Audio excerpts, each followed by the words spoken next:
Hello दोस्तों and welcome to एडुटैप। इस video में मैं आपके साथ डिस्कस करने जा रहा हूं Himachal Pradesh administrative service prelims exam के प्रीवियस ईयर्स क्वेश्चंस जो कि ज्योग्राफी सब्जेक्ट को बिलोंग करते हैं और 2017 और 2018 के पेपर्स में आपसे पूछे गए थे। आज का ये वीडियो ये डे नंबर 8 वीडियो होने जा रहा है।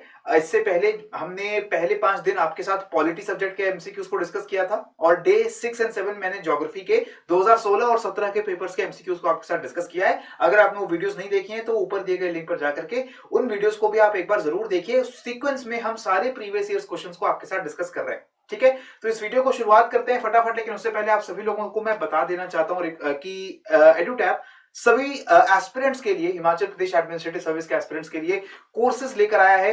एक टेस्ट सीरीज जिसमें आपको 2022 को टारगेट करते हुए हम लोग कोर्स ऑफर कर रहे हैं। 18 टेस्ट, हर टेस्ट के अंदर आपको 100 क्वेश्चंस अवेलेबल हैं। इसके अंदर आपको सीसैट के टेस्ट भी अवेलेबल हैं, जीएस के टेस्ट भी अवेलेबल हैं और बहुत ही अफोर्डेबल प्राइसेस के अंदर आपको ये टेस्ट सीरीज अवेलेबल है। अगर आप इस पे कोड यूज करते हैं हिमाचल 30 का तो ऑलरेडी आपको 30% का डिस्काउंट इस टेस्ट सीरीज के ऊपर मिलने वाला है। इन एडिशन टू दिस 2022 का कॉम्प्रिहेंसिव कोर्स भी लॉन्च कर दिया एडुटैप ने।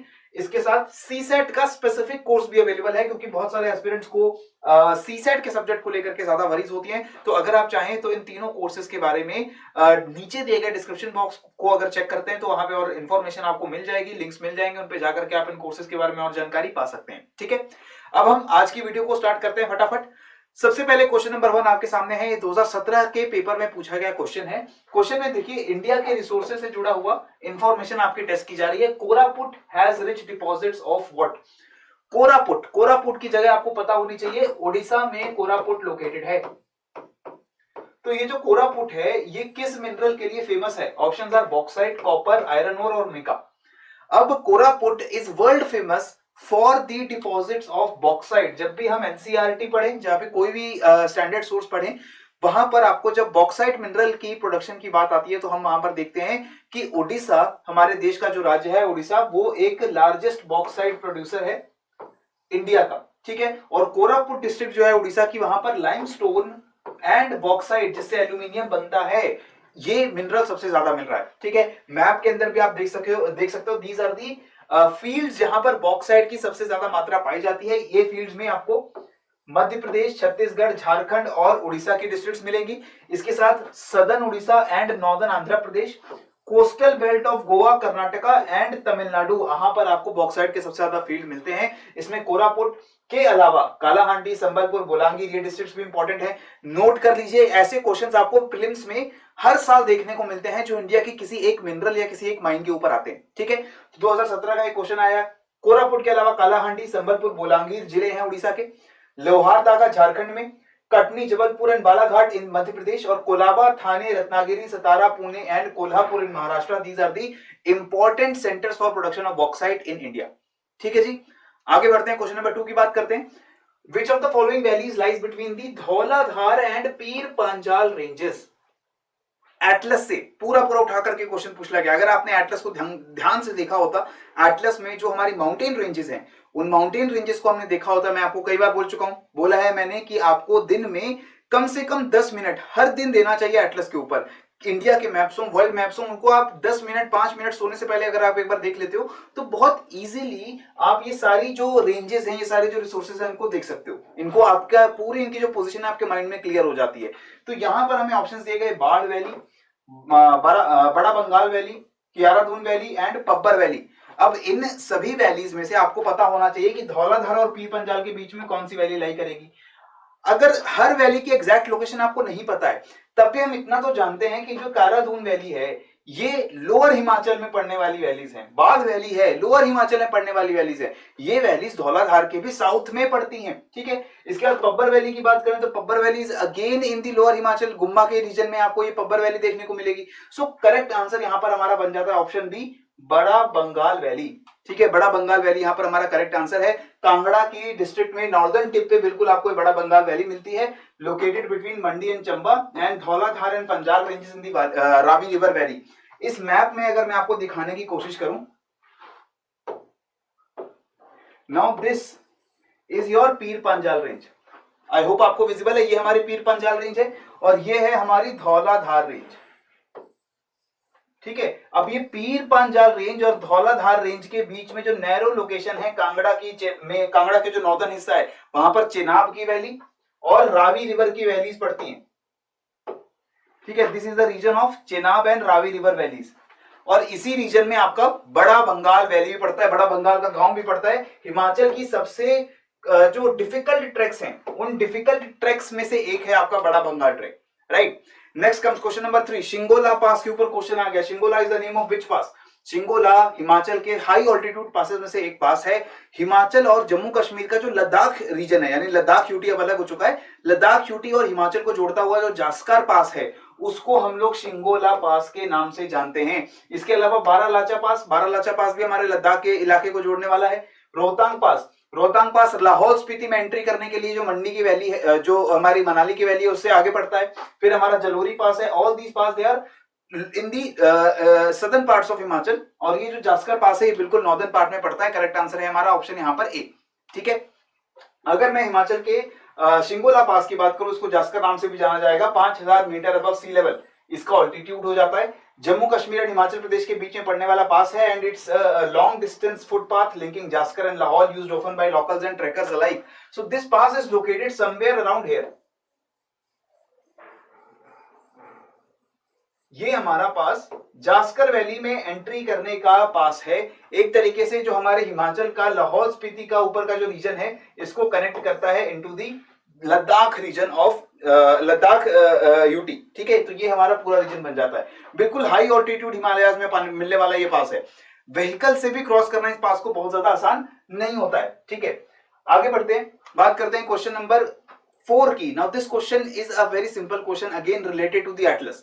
ये 2018 में पूछा गया क्वेश्चन है। 2018 में पूछा गया क्वेश्चन है।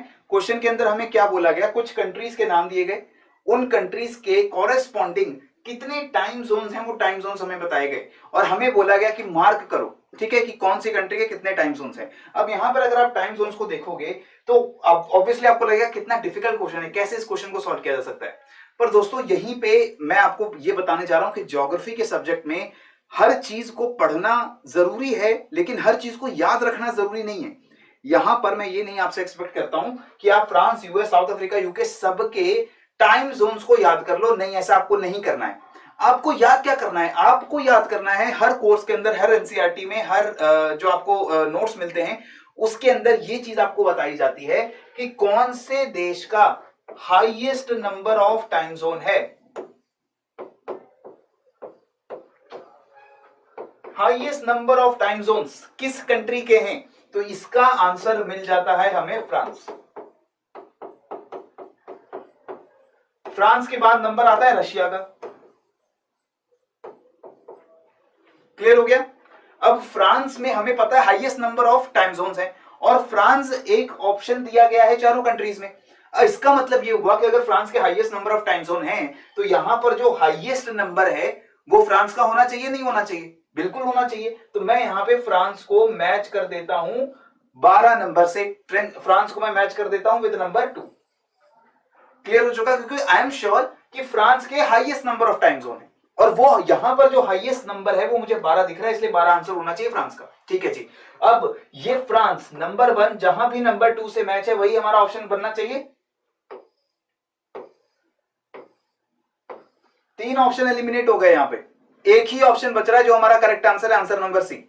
तो यानी कि यहां पर आपको चारों कंट्रीज के ऑप्शंस, चारों कंट्रीज के टाइम जोन्स पता होना जरूरी था या नहीं था? बिल्कुल नहीं था। ठीक है, तो इसीलिए हमें पता चला कि देखो एक इंफॉर्मेशन अगर हमारे पास है कि फ्रांस के highest number of time Jones हैं, ऑटोमेटिकली मैं अपने 2 नंबर को वहां पर सिक्योर करके ले आऊंगा। ठीक है, मुझे सभी कंट्रीज के टाइम जोन्स पता होने की जरूरत भी नहीं है। ठीक है दोस्तों, तो ये हमारा एक तरीका है। मैं ये नहीं कह रहा हूं कि ये तरीका हर क्वेश्चन पे काम करेगा, ऐसा जरूरी नहीं है, लेकिन ज्यादातर क्वेश्चंस पे तरीके काम करते हैं। जो पैटर्न चेंज हो रहा है हिमाचल का, वहां पर कमीशन की भी एक कोशिश है कि हम मल्टीपल स्टेटमेंट्स दे दें, हम ज्यादा कंफ्यूजिंग ऑप्शंस दे दें ताकि एस्पिरेंट्स जो है वो कंफ्यूज हो जाए। जो एस्पिरेंट्स बहुत ही सिंपल तैयारी करके आए हैं, प्रैक्टिस नहीं करके आए, मॉक टेस्ट नहीं देकर आए, उनको दिक्कतें आएंगी फिर ऐसे क्वेश्चंस को सॉल्व करने में। ठीक है, वो हर क्वेश्चन, हर कंट्री का टाइम जोन क्या है उनको लगेगा कि मुझे पता होना चाहिए था। ऐसा नहीं है, आपको थोड़ा सा कॉमन सेंस लगाना है, तैयारी स्मार्ट करनी है, क्रिस्प करनी है। हर चीज पढ़ना एक बात अलग है, लेकिन हर चीज को याद करना बिल्कुल जरूरी नहीं है, ठीक है। तो यहां पर हमारा करेक्ट आंसर बन जाएगा ऑप्शन सी, फ्रांस के 12 टाइम जोन्स हैं। फ्रांस बहुत छोटा सा कंट्री है अगर देखा जाए यूरोप के अंदर, लेकिन पूरे वर्ल्ड में फ्रांस की अलग अलग टेरिटरीज हैं। साउथ अमेरिका में टेरिटरी है, कैरेबियन सी में जो आइलैंड्स है वहां पर टेरिटरी है, पैसिफिक ओशन में टेरिटरी है, इंडियन ओशन में टेरिटरी है। तो इस वजह से अलग अलग जगहों पर जो फ्रांस की अलग अलग टेरिटरीज हैं वहां पर टाइम जोन बहुत ज्यादा वेरी कर जाते हैं। यहाँ पर इसलिए फ्रांस का 12 टाइम जोन आता है, यूएसए का भी इसीलिए 11 टाइम जोन आते हैं, अलास्का में अलग टाइम चल रहा है। जो नॉर्थ अमेरिका में मेनलैंड यूएसए है उसके 4 टाइम जोन अपने हैं। उसके अलावा in the Pacific Ocean, in the Indian Ocean and in the Atlantic Ocean US के बहुत सारे अलग अलग आइलैंड्स हैं और वहां पर टाइम जोन अलग हो जाते हैं। तो उनके 12 जो है 11 टाइम जोन हो गए। सिमिलरली रशिया के भी 11 टाइम जोन है, यूके के 9 टाइम जोन है, यूके की भी टेरिटरीज हैं इंडियन ओशन में, पैसिफिक ओशन में, अटलांटिक ओशन में। और साउथ अफ्रीका की 2 टाइम जोन्स हैं। एक time zone south Africa country में जो अफ्रीका के बिल्कुल सदर्न टिप पे है, और एक आइलैंड है साउथ अफ्रीका का in the South Indian Ocean. South Indian Ocean में कह लीजिए, या फिर इसको नॉर्दर्न पार्ट ऑफ जो एंटार्क्टिक ओशन है जिसको सदर्न ओशन का नाम दिया जाता है, सदर्न ओशन, ठीक है। तो सदर्न ओशन या फिर साउथ इंडियन ओशन का जो पूरा रीजन है वहां पे छोटे से आइलैंड्स हैं, एडवर्ड्स आइलैंड्स उनको नाम देते हैं,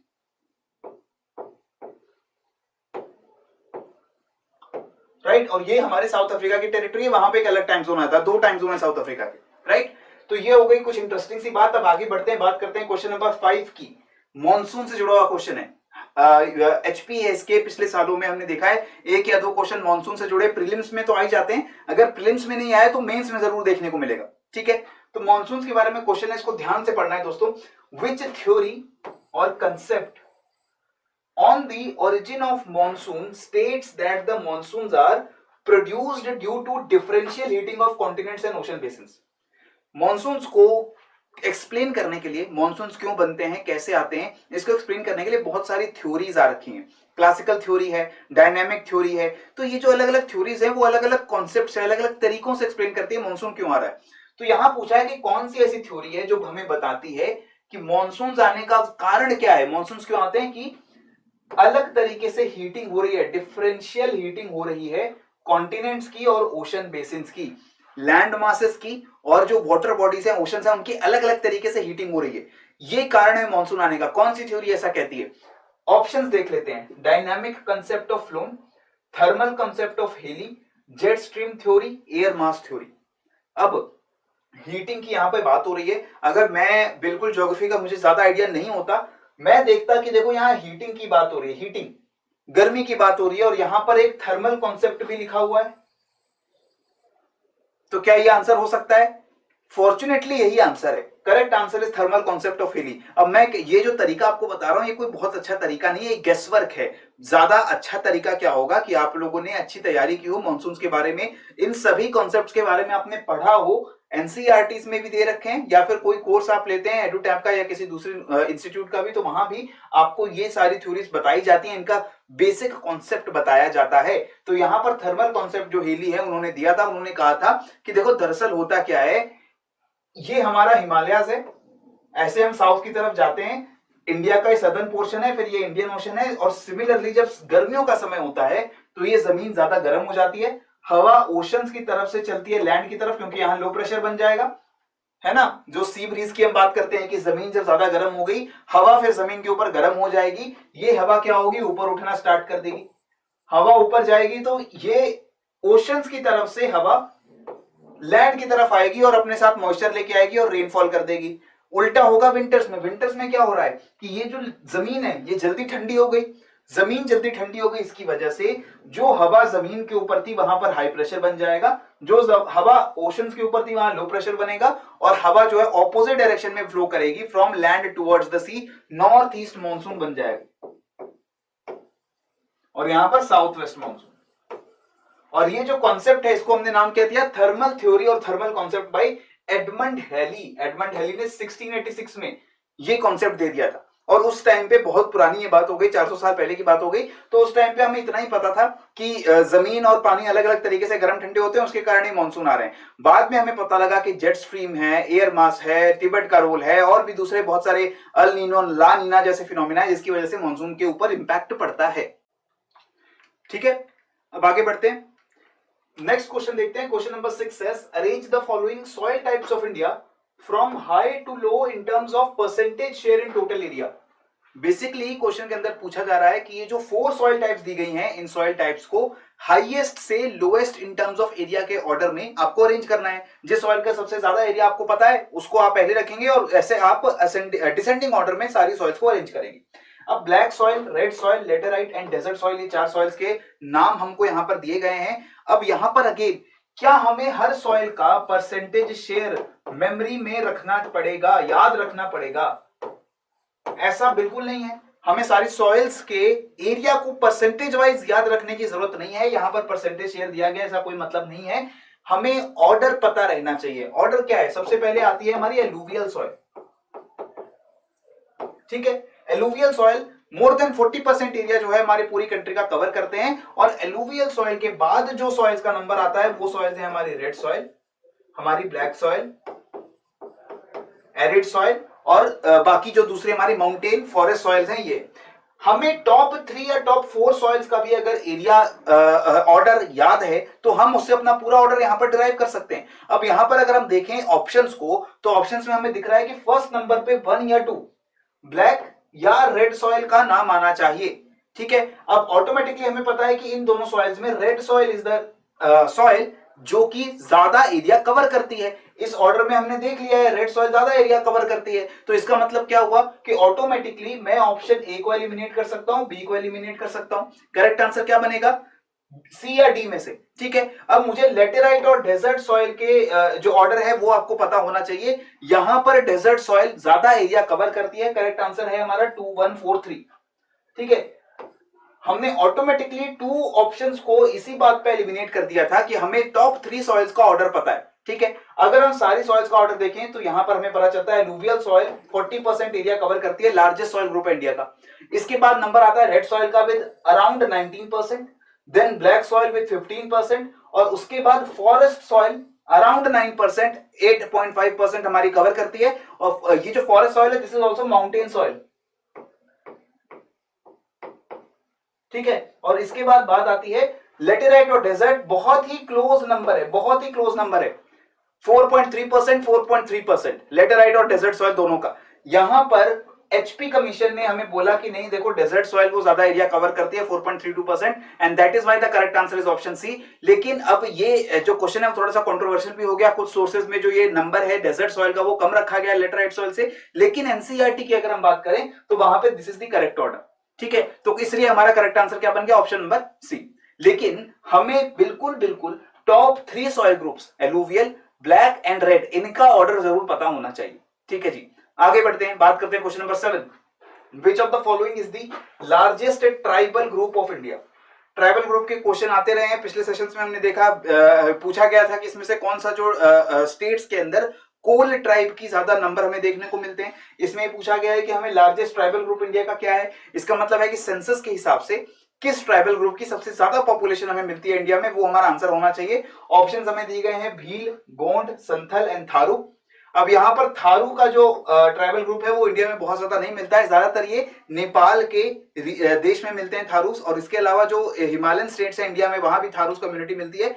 लेकिन भील, गोंड, संथल, अब ये तीनों ट्राइबल ग्रुप्स के बीच में कंट्रोवर्सी है कि which of the tribal group has the most population.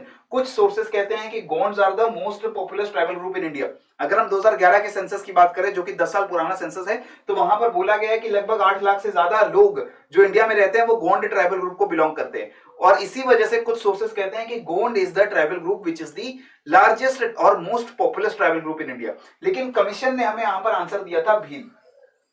Commission ने हमें आंसर दिया है यहां पर भील। ठीक है, और Bhil is the largest tribe in India according to the commission. There are people belonging to the Bhil community from Chhattisgarh, Gujarat, Karnataka, Madhya Pradesh, Maharashtra, Andhra and Rajasthan. और 2011 का सेंसस अगर हम देखें तो 46,18,000 068 46,18,068 is the population for the Bhil population group and 37.7%। लेकिन इसी सेंसस में ये भी बोला गया है कि जो गोंड का ट्राइबल ग्रुप है अराउंड 80 लाख लोग, मैंने 8 लाख बोला पहले, 80 लाख लोग गोंड ट्राइबल ग्रुप के बोले गए हैं, who also associate with Bhil also, क्योंकि इन ट्राइबल ग्रुप्स के अंदर जो है काफी ज्यादा मोनोगेमस और इंटरगेमस मैरिजेस भी हो चुकी हैं। तो ये थोड़ा अगेन कंट्रोवर्शियल क्वेश्चन था। भील हमारा लार्जेस्ट ट्राइबल ग्रुप है, कुछ सोर्स कहते हैं कि ये गोंड ट्राइबल ग्रुप है, वहीं कुछ सोर्सेज आते हैं जो संथल्स को लार्जेस्ट ट्राइबल ग्रुप बनाते हैं। और अब ये जो सेंसस है वो ऑटोमेटिकली 10 साल पुराना हो चुका है, उसका डेटा आउटडेटेड हो चुका है। तो नेक्स्ट जो सेंसस होने वाला है वो डिसाइड करेगा कि कौन सा ट्राइबल ग्रुप हमारा मोस्ट पॉपुलस है। ये मैं आपको इसलिए बता रहा हूं कि अगर नेक्स्ट एग्जामिनेशन में ऐसे क्वेश्चन आते हैं तो आप अगेन भील का आंसर मार्क करके बहुत सेफली नहीं आ सकते। नेक्स्ट डेटा जो अपडेटेड डेटा उसके हिसाब से आपको आंसर मार्क करना पड़ेगा। ठीक है, आगे बढ़े। Question number 8, which of the following pairs is correctly matched?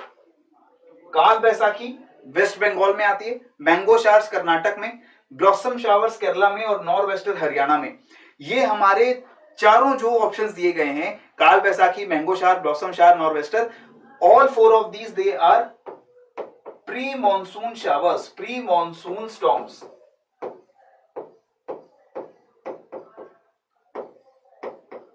ठीक है, मॉनसून्स के आने से पहले इंडिया के अंदर अलग अलग हिस्सों में ज्यादा गर्मी पड़ने की वजह से थंडर स्टॉर्म्स आते हैं, बहुत ज्यादा एरिड और बहुत ज्यादा हॉट टेम्परेचर सरफेस पे होने की वजह से जो हवा होती है वो बहुत तेजी से राइज अप करती है और थंडर स्टॉर्म्स की फॉर्मेशन होती है। And these thunder storms they happen in the north eastern parts of the country. North eastern parts of the country में इनको अलग अलग नाम से जाना जाता है, काल बैसाखी, बारदोई चीला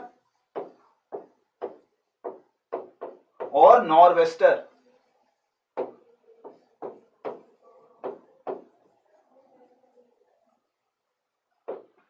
right, Kal Baisakhi in the region of Bengal, West Bengal, Bordoichila in the Assam valley and nor'wester in the northern parts of West Bengal. ये जो दार्जिलिंग का रीजन है, जो बिहार का रीजन है या फिर जो कुछ हिस्सा झारखंड का आता है वहां पर नॉर्वेस्टर नाम दे देते हैं। हरियाणा में नहीं होता है ऐसा कोई भी नॉर्वेस्टर। तो यहां पर जो पेयर है क्वेश्चन में इनकरेक्टली मैच पेयर हम लोगों को पूछना चाहिए था और कमीशन ने इस क्वेश्चन को बाद में डिस्कार्ड भी कर दिया था। करेक्ट आंसर यहां पर बनेगा ऑप्शन डी, नॉर्वेस्टर इन हरियाणा। ठीक है, करेक्टली मैच यहां पर पेयर जो है क्वेश्चन के अंदर पूछ दिया गया था, लेकिन जो कमीशन है उसने बाद में इसको इनडायरेक्टली पेयर किया है क्योंकि यहाँ पे करेक्ट आंसर हमारा बन रहा है नॉर्वेस्टर हरियाणा।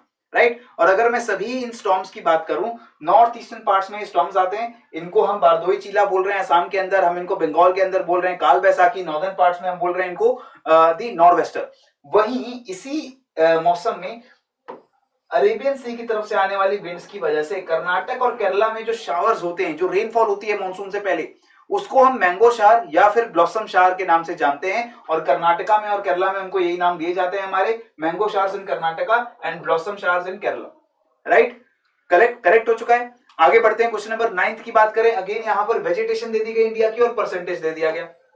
परसेंटेज याद करने की जरूरत है नहीं, ऑर्डर याद करने की जरूरत है हमें कि कौन सी वेजिटेशन इंडिया में ज्यादा है। अब इंडिया में हमें यह पता होना चाहिए deciduous vegetation is the vegetation जो सबसे ज्यादा हमें मिलती है।